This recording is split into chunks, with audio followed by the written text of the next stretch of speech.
Amém, irmãos? Feche seus olhos. Vamos aproveitar esse ambiente que se criou de contrição. Nós vamos ler um texto da palavra. Não podemos apenas ouvir mais uma mensagem. Precisamos ser tocados por Deus. Talvez tocados com a leveza do som que ouvimos, ou muitas vezes tocados como fogo consumidor, mas tocados por Deus. Pai querido, nós vamos ler uma parábola que foi dita pelo Senhor quando esteve aqui na terra encarnado na pessoa de Jesus Cristo. Pedimos, ó Deus, que esse texto ele venha com poder de revelação e revele não à nossa mente, mas ao nosso coração as verdades espirituais que o Senhor quer calar fundo no nosso coração. Visita, Senhor Deus, o nosso intelecto, as nossas emoções. A pregação, Senhor, não é um mero discurso. A pregação é o compartilhar das verdades do Teu reino. Nós que ouvimos e nós que pregamos, somos pequenos demais diante do tamanho da revelação do Senhor. E é por isso que precisamos que o Teu Espírito Santo use esse momento para promover salvação e edificação, renovação de vidas e avivamento espiritual. Pai, nós não sabemos o que vai acontecer como resultado desta palavra, mas sabemos que ela é espada que penetra no interior da alma e nos faz discernir pensamentos, intenções, pois ela é a Tua palavra. Por isso colocamos diante do Senhor e pedimos a Tua direção e a Tua graça no nome de Jesus. Amém, Senhor Deus. Amém. Lucas capítulo 12.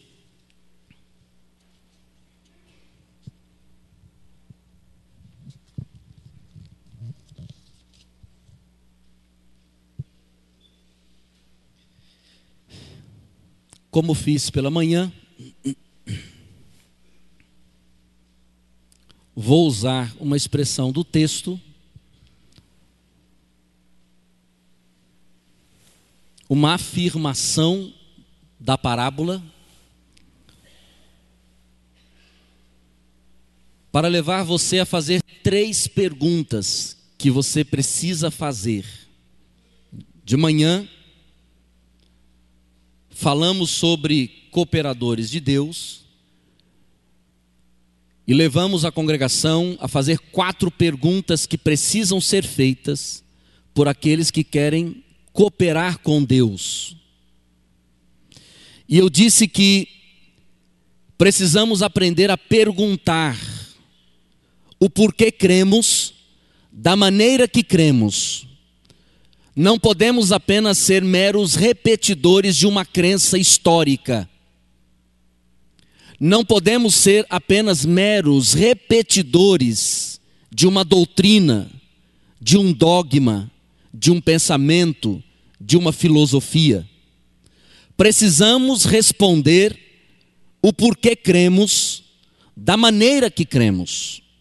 E pela manhã, levei a igreja a pensar na necessidade de fazer 4 perguntas que são necessárias que sejam feitas por aquelas pessoas que querem cooperar com Deus, não com a igreja, não com o pastor, não com o seu líder religioso, não com uma denominação, mas com Deus. Quem veio de manhã sabe quais são as perguntas e pode aí entrar no YouTube e ver a mensagem também. Eric e Noêmia que estão nos assistindo, recebi o recado aqui, recebo a saudação da igreja e vocês também entram no YouTube e vê a mensagem de manhã. para reforçar, que Deus abençoe vocês, já estamos como igreja com saudade. Texto de Lucas 12, de 13 a 21, parábola de Jesus. Irmãos, que texto maravilhoso. Uma parábola mal entendida, rejeitada pelos ricos, aclamada pelos pobres. Há uma festa. O rico rejeita, o pobre quer que fique lendo sempre essa parábola. Mas na verdade, precisamos entender o conteúdo da parábola. Ela traz paz ao coração de todos. Mas eu quero deixar com você essas perguntas, mas antes eu quero ler o texto que diz assim: disse-lhe alguém dentre a multidão: Mestre, dize a meu irmão que reparta comigo a herança. Mas Jesus lhe respondeu: Homem, quem me constituiu a mim juiz ou repartidor entre vós? Virou-se ao povo e disse: Acautelai-vos e guardai-vos de toda espécie de cobiça, porque a vida do homem não consiste na abundância das coisas que possui. Propôs-lhes então uma parábola dizendo, aí disse Jesus: Olha, o campo de um homem rico produzira com abundância. E ele arrazoava consigo dizendo: Que farei? Eu não tenho onde recolher os meus frutos. Disse então: Farei isto, derribarei os meus celeiros e edificarei outros celeiros maiores, e recolherei, e ali recolherei todos os meus cereais e os meus bens.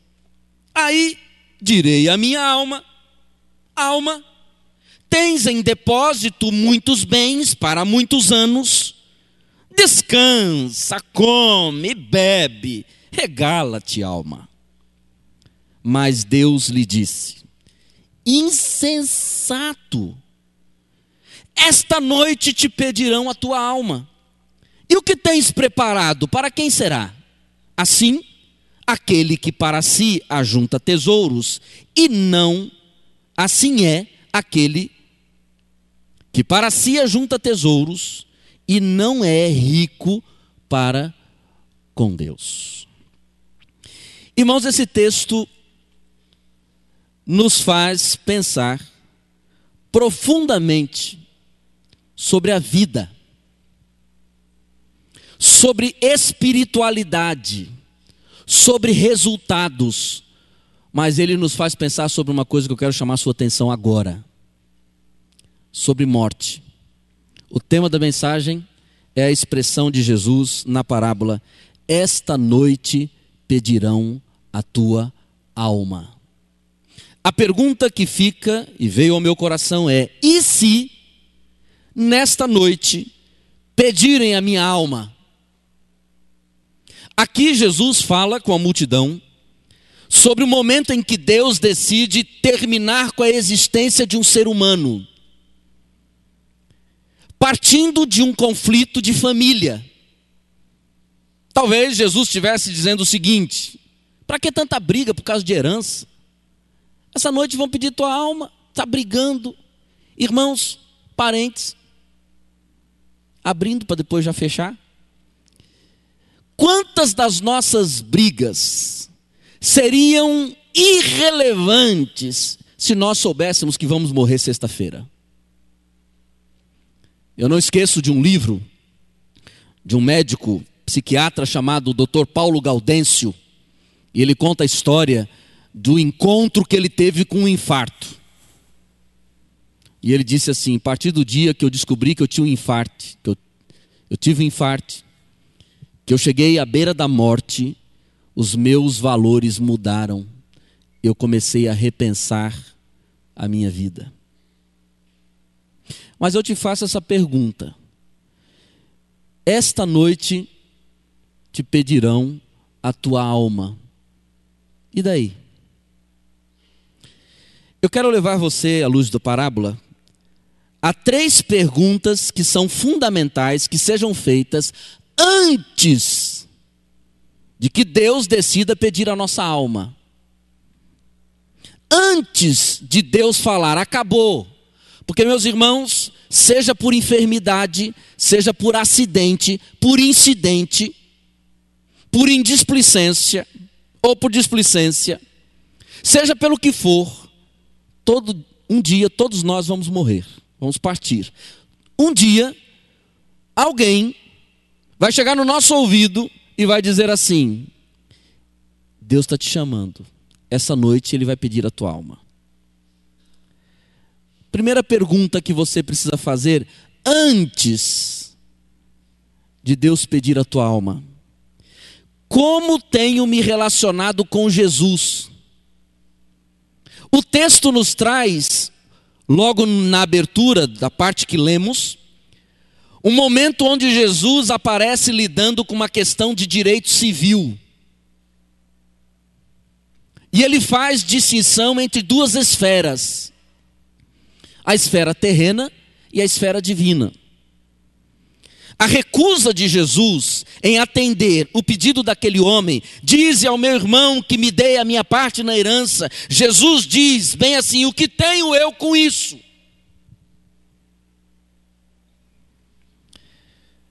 Irmãos, nesse momento do texto, ou este momento do texto, essa parte do texto, nos faz pensar o seguinte: qual é o nível do nosso relacionamento com Jesus?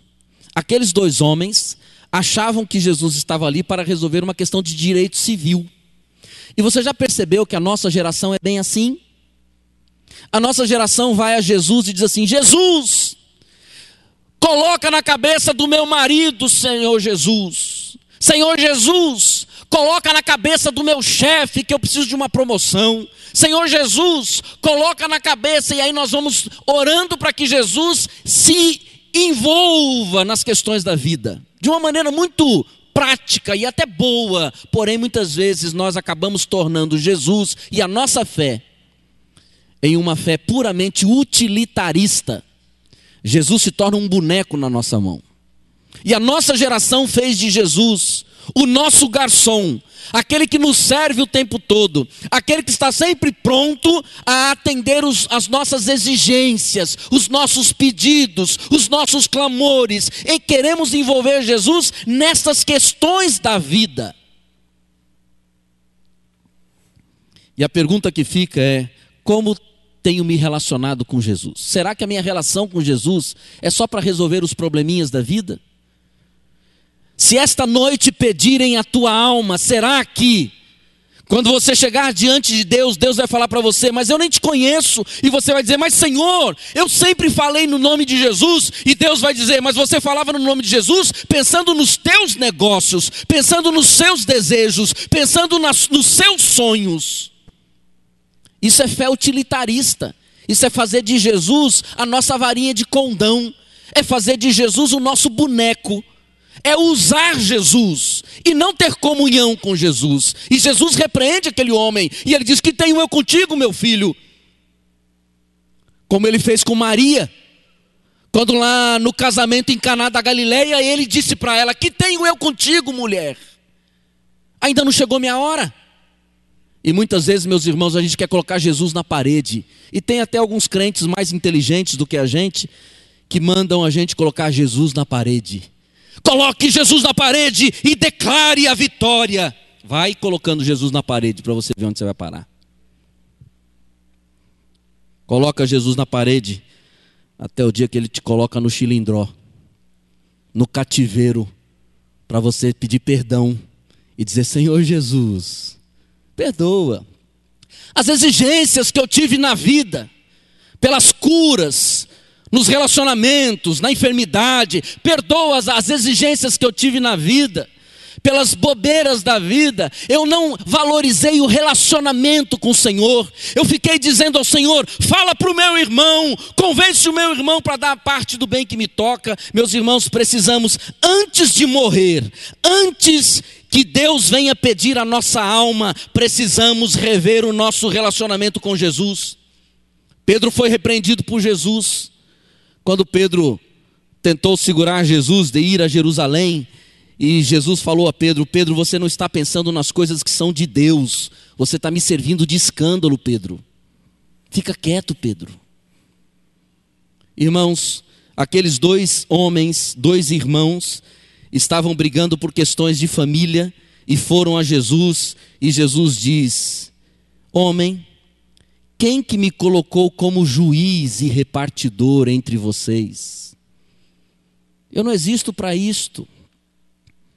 Irmãos, quantas vezes nós esquecemos quem de fato é Jesus? Antes de Jesus vir para resolver as nossas questiúnculas familiares, os nossos problemas existenciais, Jesus veio para nos dar vida em abundância, partindo do perdão do pecado. Jesus veio para mudar o nosso coração. Quando nós nos relacionamos com Jesus assim, aí podem pedir a nossa alma. Porque o nosso relacionamento com Jesus, ele vai para a eternidade. Se esta noite pedirem a tua alma, antes que peçam a tua alma, você precisa rever o teu relacionamento com Jesus. Pergunta: será que o meu relacionamento com Jesus é meramente utilitarista? Ou eu amo a Jesus? Eu tenho prazer de estar com Jesus? Ou eu quero Jesus para que Jesus resolva os meus problemas? Ou eu gosto, tenho amor, prazer de estar com Ele? É o que eu preciso me perguntar antes que venham pedir a minha alma. Segunda pergunta: eu tenho adotado o individualismo como estilo de vida? Versículo 16 ao 19, Jesus propõe a parábola e ele diz o seguinte, você pode acompanhar no texto, que é interessante a expressão de Jesus na parábola, quando ele diz assim: o campo de um homem produzira em abundância, que bom, prosperidade, bastante resultado na plantação, e aquele homem começou a dizer para si mesmo: